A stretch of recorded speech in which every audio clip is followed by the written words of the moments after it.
Radio TJ 89.6 FM आपल्या परिसराचा आपला आवाज. आषाढी एकादशी निमित्त आपल्या आषाढी वारी या विशेष कार्यक्रमामध्ये मी प्राध्यापिका प्राची सुरडीकर आपल्या सगळ्यांचे स्वागत करते. आपल्या आषाढी वारी या विशेष कार्यक्रमामध्ये आपण आषाढी वारीबद्दल बरेच काही जाणून घेणार आहोत. आषाढी वारीचा इतिहास, त्याचे महत्त्व, जनमानसावर आषाढी वारीचा असणारा पगडा, संत साहित्य, काही अभंग आणि त्यांचे निरूपण, तर वारकऱ्यांशी किंवा वारकरी सेवाभावी व्यक्तींशी थेट संवाद देखील साधणार आहोत. चला तर मग सुरुवात करूयात आपल्या आषाढी वारी या विशेष कार्यक्रमाला.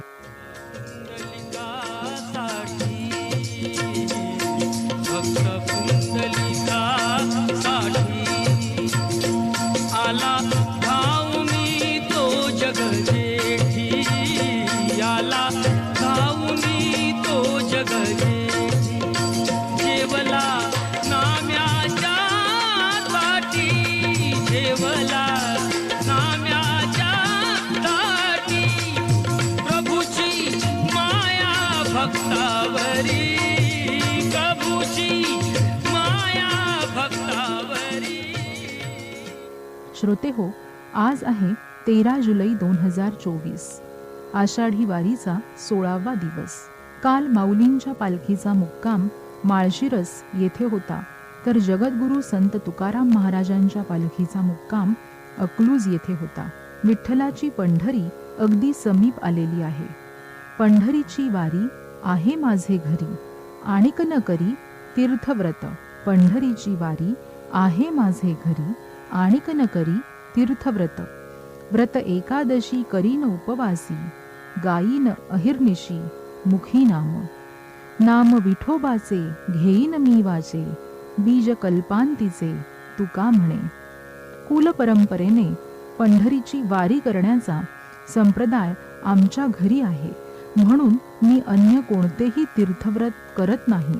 मी एकादशी हेच व्रत मात्र जरूर करतो आणि हरीच्या सानिध्यात राहून त्याचेच नाव रात्रंदिवस गात राहतो. तुकाराम महाराज म्हणत आहेत की जगाच्या कल्पांताच्या नंतरही जे उरणार आहे ते बीजनाम म्हणजे विठोबाचे नाव मी निरंतर वाणीने घेणार आहे. विठोबा हेच या जगाच्या उत्पत्ती, स्थिती आणि लयाचे बीज आहे.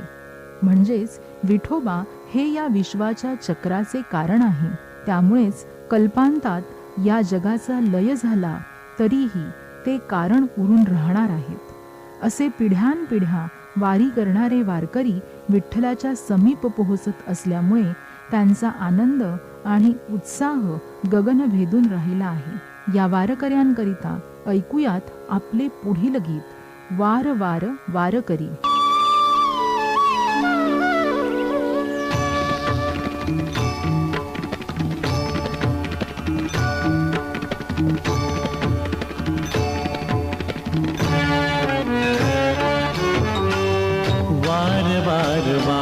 करी येतो तुझ्या दारी, वार वार वार करी मी येतो तुझ्या दारी. एक वार पांडुरंगा ये रे माझ्या हे घरी, एक वार पांडुरंगा ये रे माझ्या हे घरी. वार वार वार करी मी येतो तुझ्या दारी, एक वार पांडुरंगा ये रे माझ्या घरी, एक वार पांडुरंगा ये रे माझ्या घरी.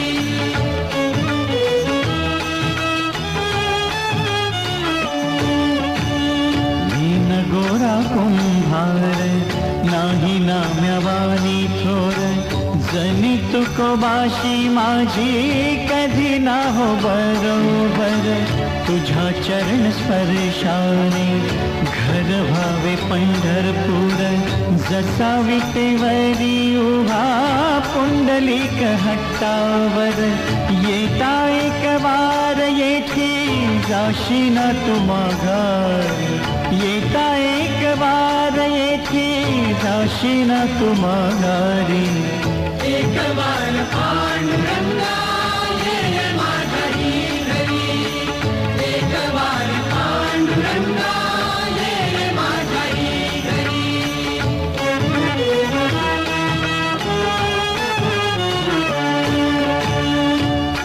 पंचपक्वानांचा देऊ पाहुणचार. भरविन ह्या हाताने घास पोटभर, घेतला रे या देहाने ध्यास मनावर.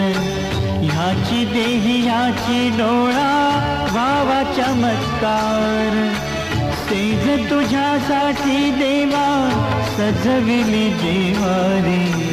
सेज तुझ्यासाठी देवा सजविली जेवारी. एक वार पांडुरंगा ये माझ्याही घरी. एक वार पांडुरंगा ये माझ्याही घरी. वार वार वार करी मी येतो तुझ्या दारी. वार वार वार करी मी येतो तुझ्या दारी. एक वार पांडुरंगा ये रे माझ्या हे घरी. एक वार पांडुरंगा ये रे माझ्या हे घरी. ज्ञानेश्वर माऊली ज्ञानराज माऊली. ज्ञानेश्वर माऊली ज्ञानराज माऊली.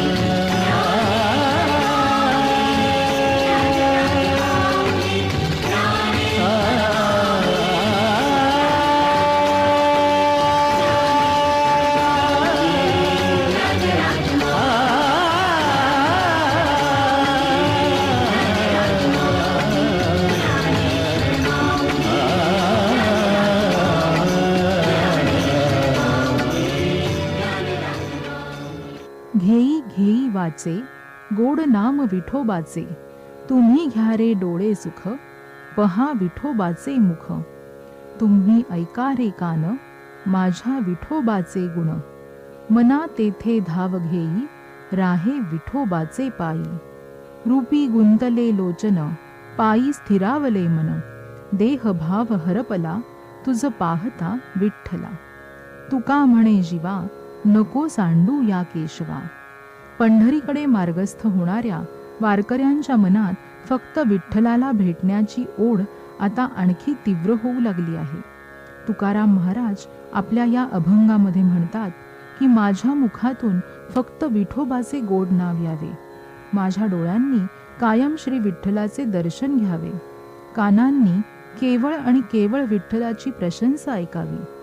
माझे मन सदैव विठ्ठलचरणी लीन असावे आणि माझा देहभाव विसरून देवभाव जागा व्हावा, तो केवळ श्री विठ्ठलाच्या दर्शनामुळेच. अशीच काहीशी भावना पंढरी जवळ आलेल्या वारकऱ्यांच्या मनात देखील निर्माण झालेली असावी. अशाच हरिभक्त वारकऱ्यांकरिता ऐकूयात तुकाराम महाराजांचा हा पुढील अभंग. घेई घेई वाचे गोड नाम विठोबाचे. आज संतश्रेष्ठ ज्ञानेश्वर महाराजांच्या पालखीचा मुक्काम वेळापूर येथे असणार आहे. त्यापूर्वी खुडूस फाटा येथे ज्ञानेश्वर महाराजांच्या पालखीचा दुसरा गोल रिंगण सोहळा रंगणार आहे. त्यामुळे विविध खेळ खेळण्याकरिता ज्ञानोबा, माऊली, तुकाराम या जयघोषामध्ये देहभान विसरून नाचण्याकरिता, फुगड्यांसारखे पारंपरिक खेळ खेळण्याकरिता सगळेच वारकरी अगदी आतुरतेने वाट पाहत आहेत. कारण मुळातच रिंगण सोहळा हा पालखी सोहळ्यातील डोळ्यांचे पारणे फेडणारा असा अनुभव आहे. रिंगणामधून अश्व धावायला लागले की वारकऱ्यांचे मन अगदी भक्तिभावाने ओतप्रेत होते. कारण एका अश्वावर घोडेस्वार असतो तर दुसरा अश्व रिकामा गोल रिंगणामध्ये धावत असतो आणि या रिकाम्या अश्वावर स्वतः माऊली बसलेले असतात अशी वारकऱ्यांची श्रद्धा आहे. त्यामुळे या रिकाम्या अश्वाचे दर्शन घेण्याकरिता भाविकांची मोठी गर्दी जमलेली असते. परमेश्वर दिसत नसला तरीही तो या चराचरात बसलेला आहे. प्रत्येक ठिकाणी त्याचाच वास आहे. मदतीला धावणाऱ्या माणसांमध्ये तो आहे. भक्तीने भरलेल्या हृदयामध्ये तो आहे. विश्वाची सुरुवात तो आहे आणि विश्वाचा अंतही तोच आहे. या उक्तीप्रमाणे डोळ्याला दिसत नसले तरीही अश्वावर स्वार असणाऱ्या माऊलींचे दर्शन घेणे म्हणजे अंगावर अक्षरशः काटे आणणारा आणि डोळ्यात अखंड अश्रूंच्या धारा आणणारा प्रसंग. या संतांना जसे विठ्ठलाला मिठी मारावी असे वाटते आणि ते तसे त्यांच्या अनेक अभंगात देखील लिहून ठेवतात, त्याचप्रमाणे या संतांना मिठी मारावी इतके प्रेम निर्माण करणारी ही अवस्था. पण ही मिठी मारणार तरी कशी? तेवढा तुमच्या आमच्यासारख्या सर्वसामान्य माणसांचा अधिकारच नाही. त्यामुळे ज्या अश्वावर माऊली बसलेले आहेत त्या अश्वाच्या टापेखालील माती हातात घ्यावी, मस्तकी लावावी आणि हृदयाशी घट्ट धरावी अशी इच्छा ठेवून वारकरी ती माती घेण्यासाठी मोठी गर्दी करतात. त्या मातीच्या स्पर्शाने मायबाप विठ्ठल आपल्याला मिठीत घेत आहे असा आभास भक्तांच्या मनात निर्माण झाल्याशिवाय राहत नाही. एकदा का संतांनी अशी मिठी वारकऱ्यांना मारली की देह शुद्ध झालाच म्हणून समजावा. अशा शुद्ध देहाने वारकरी गगनभेदी आवाजात सुरू करतात ते भजन, कीर्तन आणि गायन, आणि त्यातूनच अवीट होतो रिंगण सोहळा. त्या निमित्ताने ऐकूयात सुमन कल्याणपूर यांच्या आवाजातील पुढील गीत, देह शुद्ध करुनी भजनी भजावे.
खुडूस फाटा येथील गोल रिंगण सोहळा पार पाडल्यानंतर दुपारी 4च्या दरम्यान पालखी येते ती धाऊबाची माउंट येथे.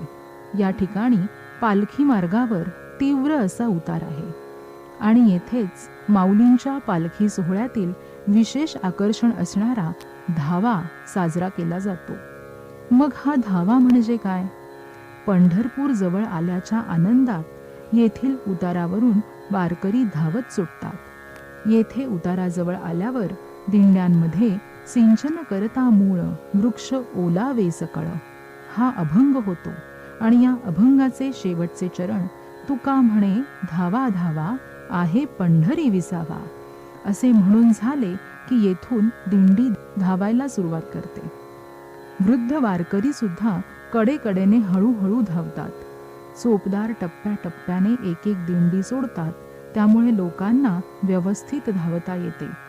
याच प्रथेला धावा असे म्हणतात. धावा करताना म्हातारी माणसे देखील तरुण होतात, म्हणजेच तरुणांसारखे चपळाईने पळताना दिसतात.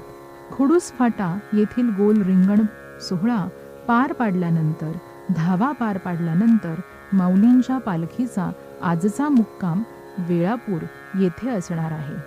मग वेळापूर येथे माऊली एक दिवसाचा मुक्काम का करतात? तर त्याकरिता वेळापूरचे आध्यात्मिक महत्त्व समजून घेतले पाहिजे.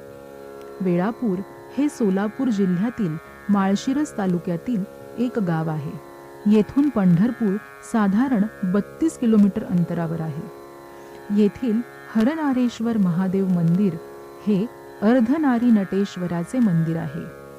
मंदिर हेमाडपंथी वास्तुकलेचे अनेक दाखले देते. अर्धनारी नटेश्वर हे साक्षात महादेव आणि पार्वतीचे रूप. महादेव आणि पार्वतीचे असे अर्धनारी नटेश्वराच्या स्वरूपातील दर्शन हा दुर्लभ योग. पालखी जेव्हा वेळापूर क्षेत्री पोहोचते तेव्हा त्या क्षेत्रास विशेष महत्त्व येते, कारण पालखीच्या येण्याने महादेव पार्वती सोबतच श्री विष्णूंचे आणि संतांचे वास्तव्य एकाच वेळी एकाच ठिकाणी जाणवते. ज्यांनी विश्वाची निर्मिती केली त्या सगळ्या आदिशक्तींचे एकाच वेळी एकाच ठिकाणी असलेले वास्तव्य वेळेलाही अर्थात काळालाही थांबवून ठेवते. भजन कीर्तन अशा प्रशंसांमुळे महादेव, श्री विष्णू, पार्वती आणि सर्व संत एकाच ठिकाणी विसावतात आणि त्यामुळे वेळेचे भानही राहत नाही, किंबहुना वेळही थांबते. म्हणून ते ठिकाण वेळापूर. म्हणून माऊलींच्या वेळापूर येथील मुक्कामाला प्रचंड आध्यात्मिक महत्त्व लाभलेले आहे. माऊलींचे असे दर्शन वेळापूरमध्ये घेणे म्हणजे दुग्ध शर्करेचा योग. त्या निमित्ताने ऐकूयात पुढील गीत दिनांचा कैवारू.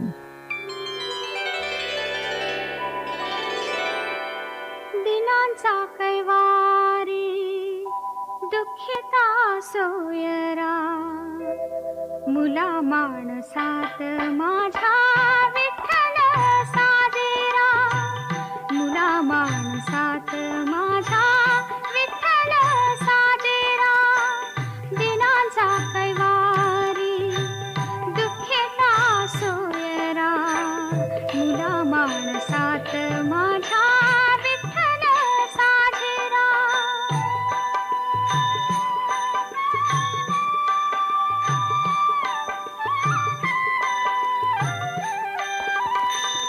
वेदनेत जन्मे हरी संकटात रांगे दरिद्राच्या झोपडीत गीता नित्य सांगे वेदनेत जन्मे हरी संकटात रांगे दरिद्राच्या झोपडीत गीता नित्य सांगे दलिताच्या माथा धरितो मायेचा पिसारा मुला मानसात माझ्या विठ्ठल साजेरा मुला मानसात माझ्या विठ्ठल साजेरा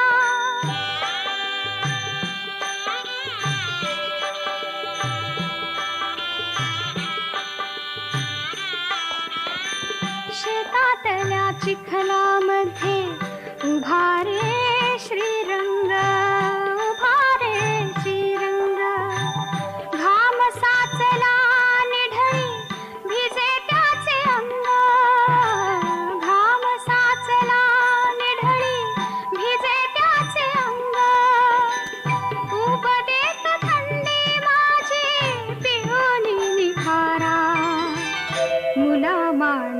सात माझ्या विठ्ठल साजेरा, मुला माणसात माझ्या विठ्ठल साजेरा.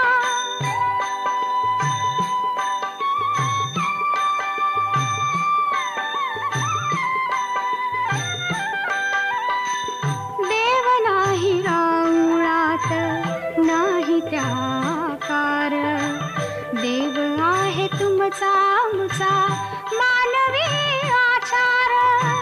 तापलेल्या पाऊलाला होई जो आसरा, मुला माणसात माझ्या विठ्ठल साजेरा.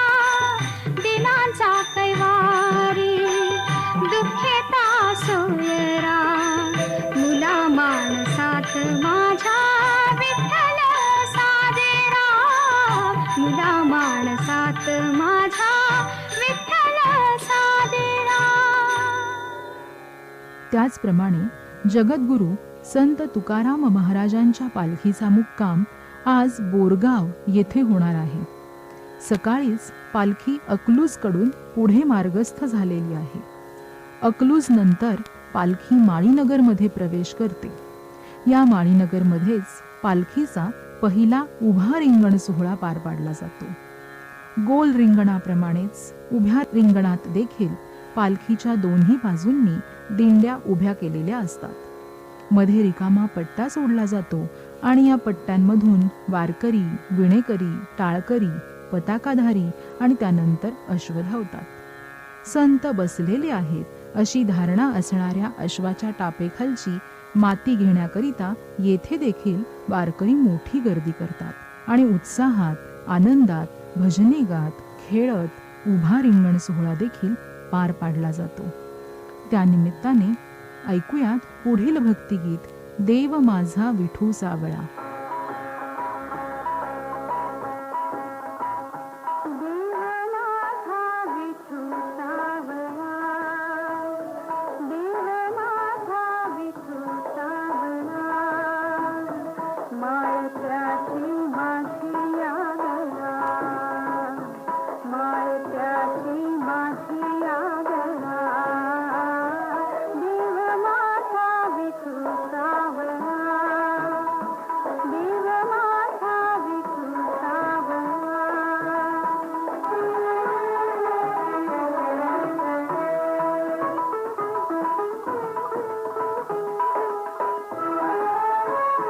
विठुरा आहे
बोरगावच्या आध्यात्मिक महत्वाचा विचार करता असे लक्षात येईल की बोर हे आंबट गोड फळ. बोर हे फळ अगदी लालसुटूक, दिसण्यास आकर्षक आणि चवीने आंबट गोड. बोराच्या फळाचा आंबट गोड रसास्वाद भक्ताच्या अंगी भक्तिरूपाने भिनावा, म्हणजे परमेश्वराचा आंबट गोड भक्तीमध्ये जिथे हरिभक्त लीन होतो ती जागा म्हणजे बोरगाव. मग आंबट गोड भक्ती म्हणजे काय? तर ईश्वराला प्रियकर, पती, मित्र, सखा मानून भक्त देवावर अपरंपार प्रेम करतो ती आंबट गोड भक्ती. तिलाच संस्कृतमध्ये मधुरा भक्ती असे देखील म्हटले जाते. म्हणूनच देवाशी रुसवा, फुगवा, लटका राग, कधी अबोला, प्रामाणिक, चिडचिड किंवा त्याने मला फसवले, तो दुसऱ्या भक्तावर भुलला असे नानाविध भाव आणि सर्वांवर मात करणारी कडोविकडीची भक्ती. अपरंपार प्रेम आणि श्रद्धा अशी देवाणघेवाण असते. देवळातील देवाची मूर्ती पाहिल्यावर ते मूर्त स्वरूप आपल्या मनात उतरते. शंख, चक्र, गदा, पद्मधारी, माथ्यावरचा मुकुट, गळ्यातील वैजयंतीमाला, कासे पितांबर, कस्तुरी लल्लाटी असे ज्याचे हसरे मुख पाहिल्यावर मनातील विषण्णता दूर होते. कटेवरी हात, विटेवरी उभा असा विठोबा संतांना, भक्तांना जगण्याची उमेद देतो. सावळ्या विठ्ठला तुझ्या दारी आले, विसरून गेले देहभान अशी अवस्था होते. शरीराचा, बाजूच्या परिस्थितीचा विचार न करता एका उन्नत अवस्थेकडे मन झेप घेते. या भक्तीला आंबट गोड भक्ती असे म्हटले जाते. आणि ज्या ठिकाणी भक्त या आंबट गोड भक्तीची अवीट गोडी चाखतो ते ठिकाण म्हणजे बोरगाव. त्या निमित्ताने ऐकूयात पुढील गीत, सावळ्या विठ्ठला तुझ्या दारी आले.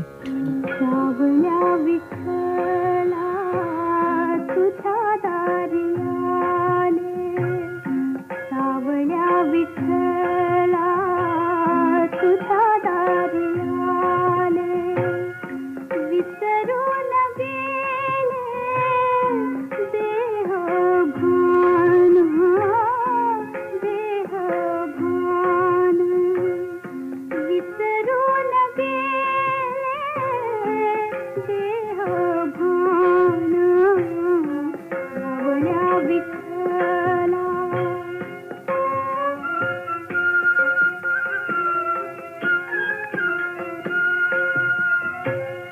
गोजिरे हे रूप पाहुनिया डोळा, दाटला उमाळा अंतरी माझा, अंतरी माझा, सुखयाचा भाव पाहुनी निसंग, तारिले अभंग तूच देवा, तारिले अभंग तूच देवा, तूच देवा, सावळ्या विठ्ठला तुझ्या दारी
ज्ञानेश्वर आणि संत तुकाराम यांच्यासोबतच संत सोपानदेवांची पालखी सासवडवरून निघते.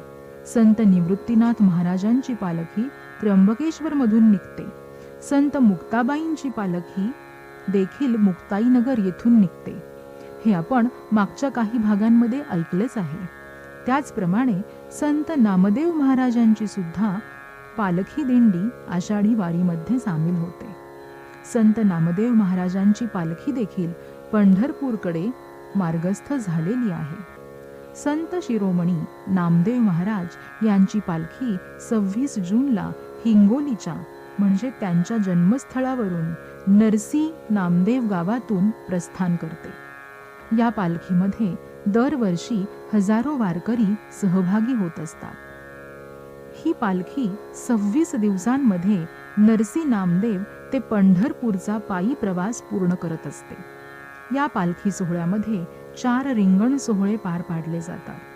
मग हे नामदेव महाराज होते तरी कोण?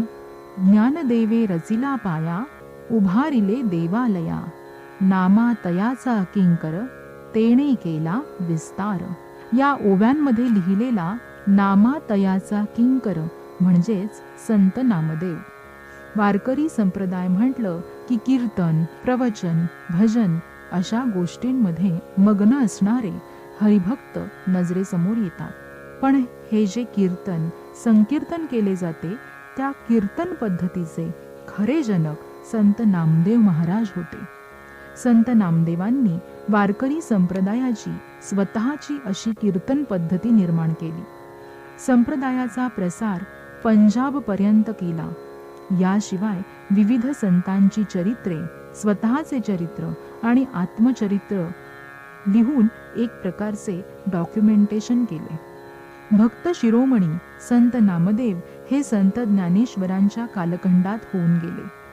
वारकरी संप्रदायाचे प्रचारक नामदेव महाराज नामवेदाचे आणि नामविद्येचे आद्य प्रणेते असलेले महाराष्ट्रातील एक थोर संत होत. आपल्या कीर्तन कलेमुळे प्रत्यक्ष पांडुरंगाला देखील डोलायला लावणारी अशी त्यांची कीर्ती होती.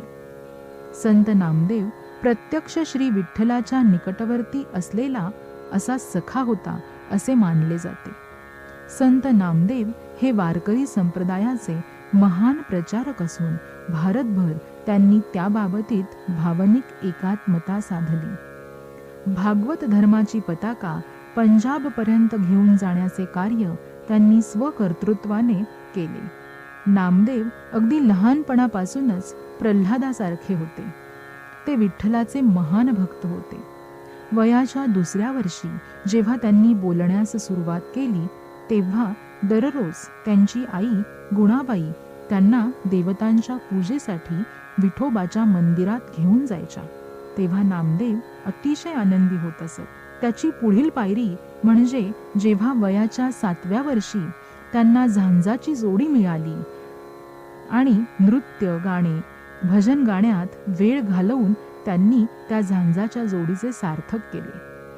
इतर सर्व गोष्टींकडे म्हणजे अगदी शाळेतले शिक्षण, विश्रांती, झोप या सगळ्यांकडे दुर्लक्ष केले.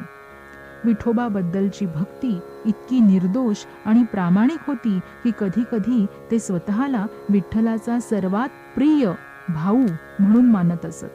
एके दिवशी नामदेवांची आई व्यस्त असल्याने तिने नामदेवांना विठोबाला नैवेद्य भोजन भरवण्यास सांगितले. नामदेव मंदिरात गेले आणि त्यांनी जेवणाची थाळी विठोबासमोर ठेवली आणि त्याला नैवेद्य स्वीकारण्यास सांगितली.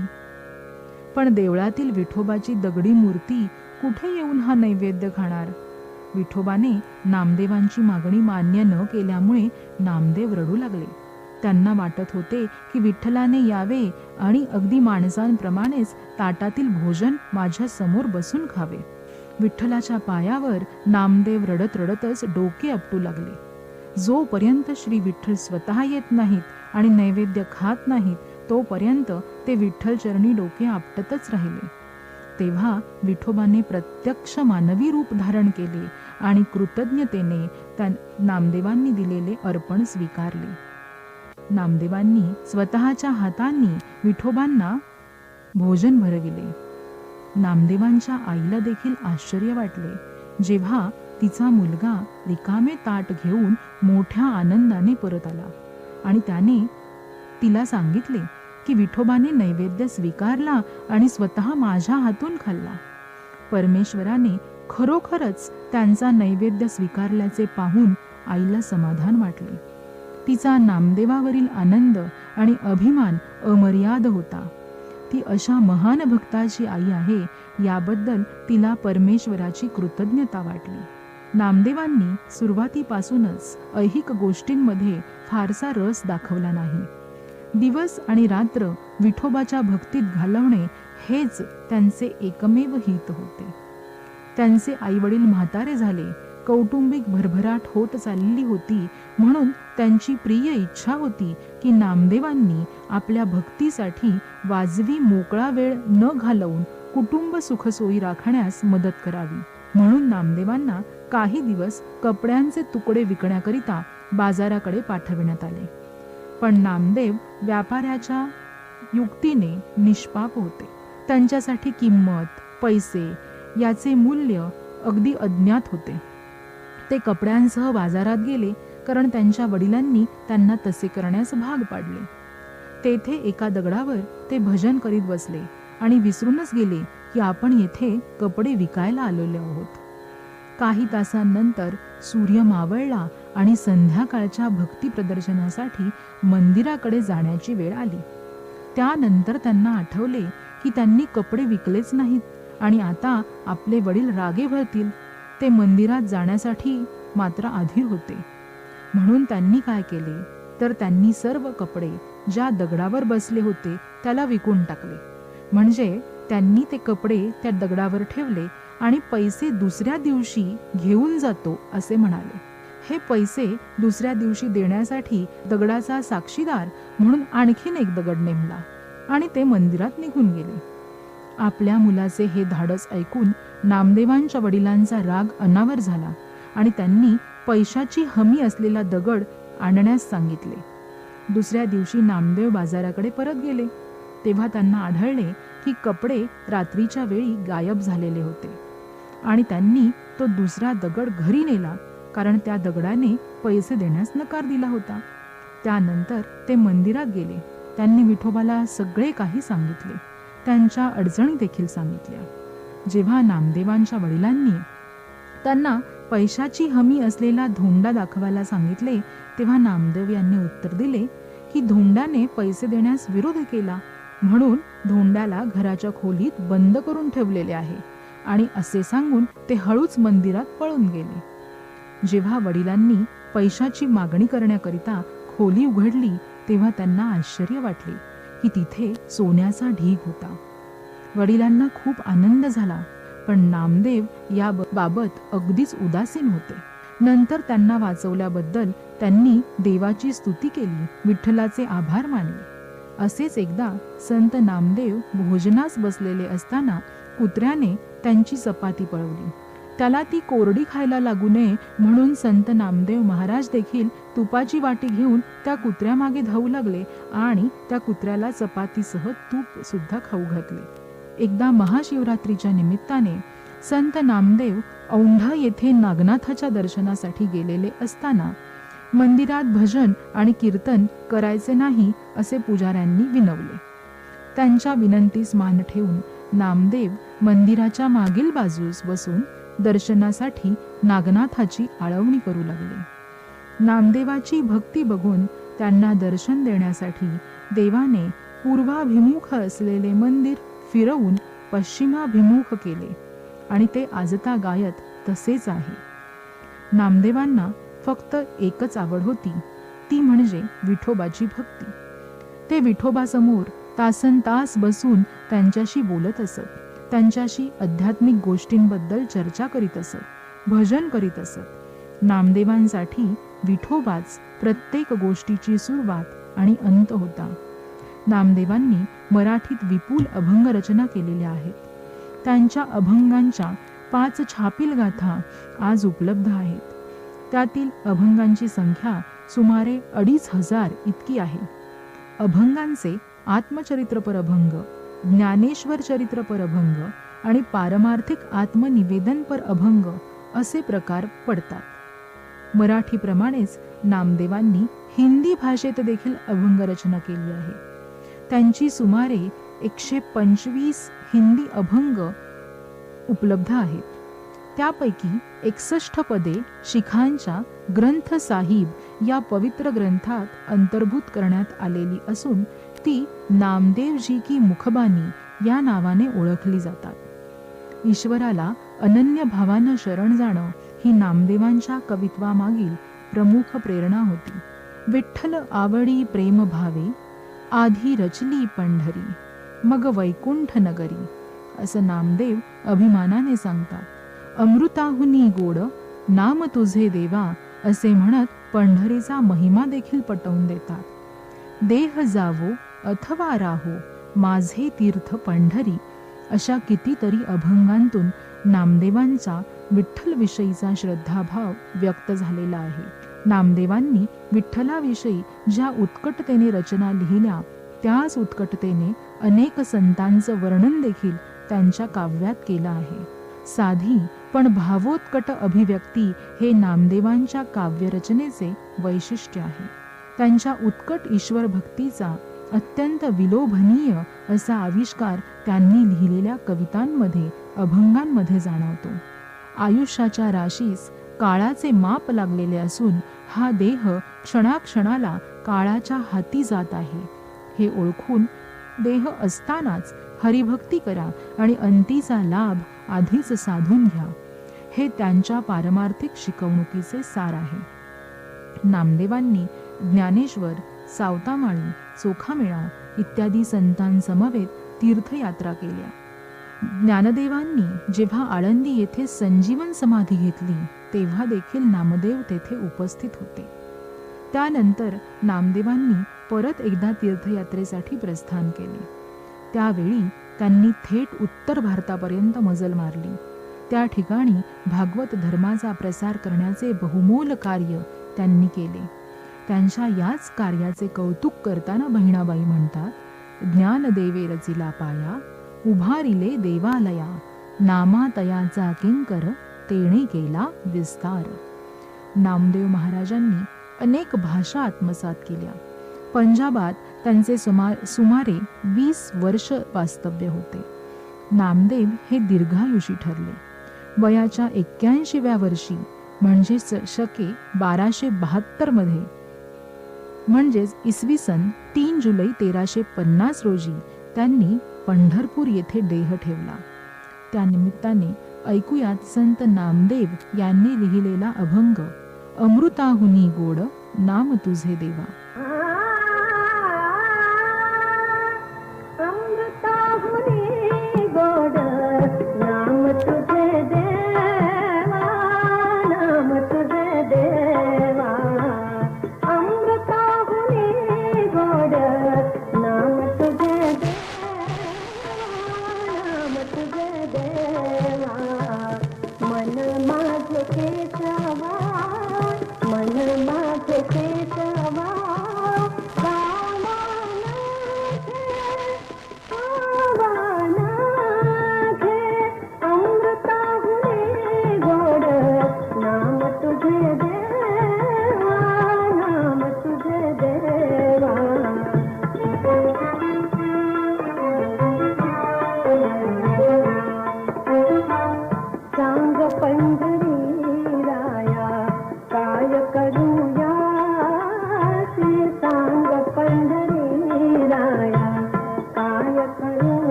बसता निद्र नागविले मन माझे गुंतले मन माझे गुंतले विषय सुख अमृताहुनी गोड नाम तुझे देवा नाम तुझे देवा हरिदास गरजते हरि नाम जापते हरिदास गरजते हरि नाम जापते नये माझ्या चित्ती नामा म्हणे अमृताहुनी गोड नाम तुझे देवा नाम तुझे देवा अमृताहुनी गोड नाम तुझे देवा नाम तुझे देवा. वेळ झालेली आहे वारकरी संवादाची. संत श्रेष्ठ ज्ञानेश्वर माऊलींच्या पालखीसोबत असणारे वारकरी श्री ज्ञानेश्वर देशपांडे यांच्याशी आपण संपर्क साधणार आहोत. नमस्कार, रेडिओ टीजेमध्ये आपले खूप खूप स्वागत आहे. आपण संत ज्ञानेश्वर महाराजांच्या पालखीसोबत आहात, तर आपला थोडक्यात परिचय आमच्या श्रोत्यांना ऐकायला आवडेल. रामकृष्णारी माऊली ज्ञानेश्वर महाराज की जय. माझा परिचय, मी ज्ञानेश्वर वासुदेव देशपांडे. मी वेळापूर तालुका माळशिरस येथे राहतो. मी ही वारी साधारणपणे 2011 पासून करत आहे. मी श्री गंगू काका शिरवळकर या रथापुढे 13 नंबर या थोर महात्म्याच्या दिंडीमध्ये चालत आहे. ही वारी करताना आपल्याला एकूण काय अनुभव आलेला आहे, किंवा वारी शेवटच्या टप्प्यावर आहे तर काय भावना आहेत मनामध्ये? ही वारी करताना खूप अनुभव येतात. सर्व प्रकारचे वारकरी, सर्व धर्म जात सगळे विसरून अतिशय प्रेमाने आनंदाने पंढरपूरकडे नाचत गात माऊली पांडुरंगाचा जयघोष करत जातात. साधारण आता शेवटच्या टप्प्यावर वारी आली आहे. इथून पंढरपूर जवळ आहे. तर इतके दिवस जे काही झालं ते आता वारकऱ्यांना काही जखमा झाल्या असल्या, पायाला पाय दुखत असले तरी वारकरी दुप्पट उत्साहाने पंढरपूर जवळ आलं म्हणून मार्गक्रमण करत असतो. त्याला कुठलेही तमा बाळगत नाही. ऊन असो, वारा असो, पाऊस असो, वारकऱ्याला काही फरक पडत नाही. माऊली आणि पांडुरंगाच्या कृपेसाठी वारकरी अखंड चालत असतो. वेळापूरला धावा केला जातो, तर या धाव्याविषयी आपण काय सांगू शकाल, किंवा हा धावा अनुभवताना मनामध्ये कुठल्या भावना आहेत? वेळापूरला धावा केला जातो. धाव्याचं पंढरपूरचा अशी वदंता आहे की तुकोबारायांना, जगद्गुरू तुकोबारायांना वेळापूरून पंढरपूर जवळ आलं आणि कळस दिसला, त्यामुळे तुका म्हणे धावा आहे पंढरी विसावा असं म्हणत तुकोबाराय पळत सुटले. तीच परंपरा सर्व दिंड्या पाळतात आणि माऊलीचा रथसुद्धा धाव्याला जोरात पळवत धाव्यावरून खाली नेला जातो आणि धावा अनुभवताना खूप आनंद होतो. सगळे वयस्कर तरुण सगळे वारकरी अतिशय आनंदाने उत्साहाने धावा पळतात. धावा संपल्यावर लगेच वेळापूरला विसावा आहे. तिथे कैवल्य साम्राज्य चक्रवर्ती माऊली ज्ञानेश्वर महाराजांच्या पालखीपाशी भारुडाचा कार्यक्रम होतो. संपूर्ण सोहळ्यात फक्त वेळापूरलाच भारुडाचा मान आहे, तर भारुडाचा कार्यक्रम होतो. त्यानंतर माऊली वेळापूर मुक्कामी विसावते. वारकऱ्यांना संदेश देण्याचा झाला तर आपण वारकऱ्यांना काय संदेश देऊ इच्छिता? वारकऱ्यांना मी काय संदेश देणार? वारकऱ्यांचं अनुकरण करणंच गरजेचं आहे. नित्यनेमनामी ते प्राणी दुर्लभ. वारकरी हे फार मोठे योग्यतेचे संत देवासारखेच आहेत. अतिशय वारकऱ्यांचं महत्त्व आहे.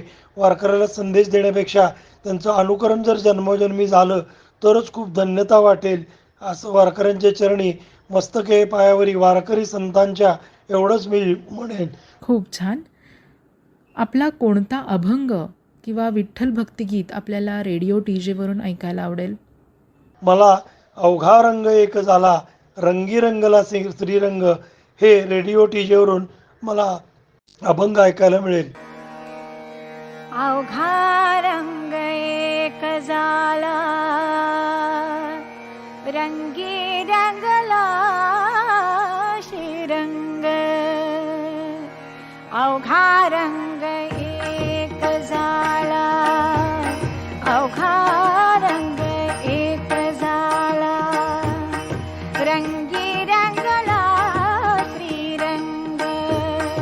रंगी रंगला श्रीरंग अवघा रंग एक झाला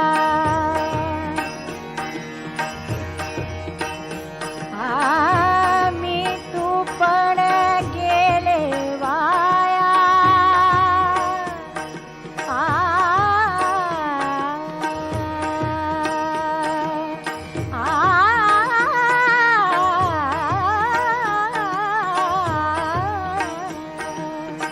मी तू पण गेले वाया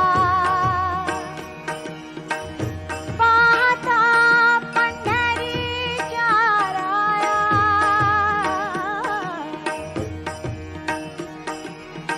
पाहता पंढरीच्या राया अवघा रंग एक झाला अवघा रंग एक झाला रंगी रंगला श्रीरंग रंगी रंगला श्रीरंग अवघा रंग एक झाला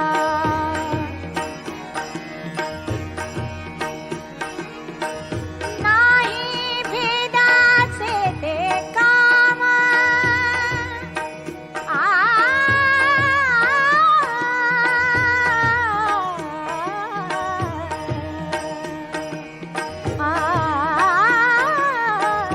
नाही भेदाचे ते काम पळून गेले क्रोध काम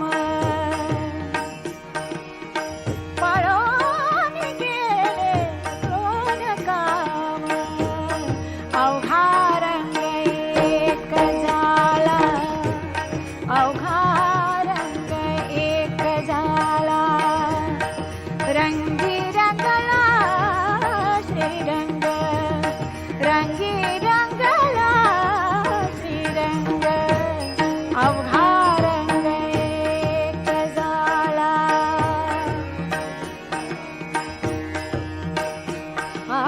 देही असोनी विदेही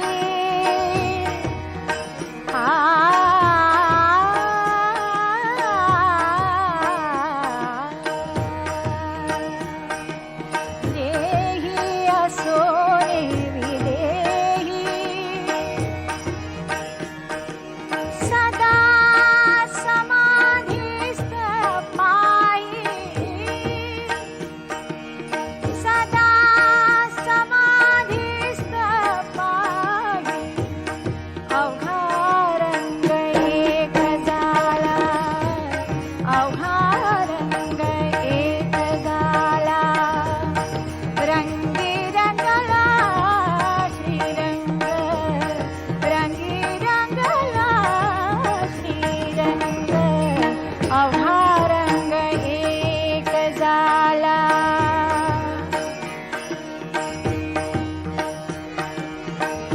पाहते पाहणे गेले दूरी पाहते पाहणे गेले दूरी म्हणे सोकियाची महारी म्हणे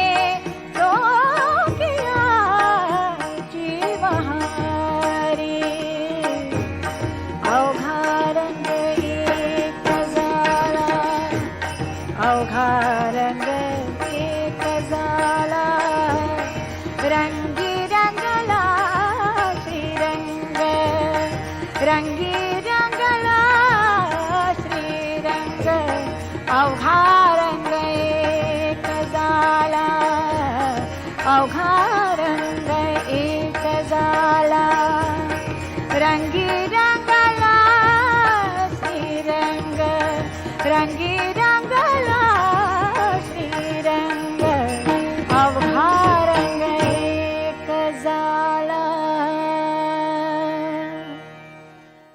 खूप छान माऊली, तुमच्याशी संवाद साधून आमच्या रसिक श्रोत्यांना नक्कीच आनंद झालेला असेल.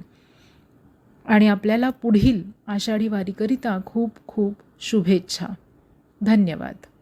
श्रोते हो, याबरोबरच आपण आपल्या आषाढी वारी या कार्यक्रमात इथेच थांबूयात. उद्या पुन्हा भेटू याच वेळी एका नवीन माहितीसह. तोपर्यंत ऐकत रहा रेडिओ TJ 89.6 FM, आपल्या परिसराचा आपला आवाज.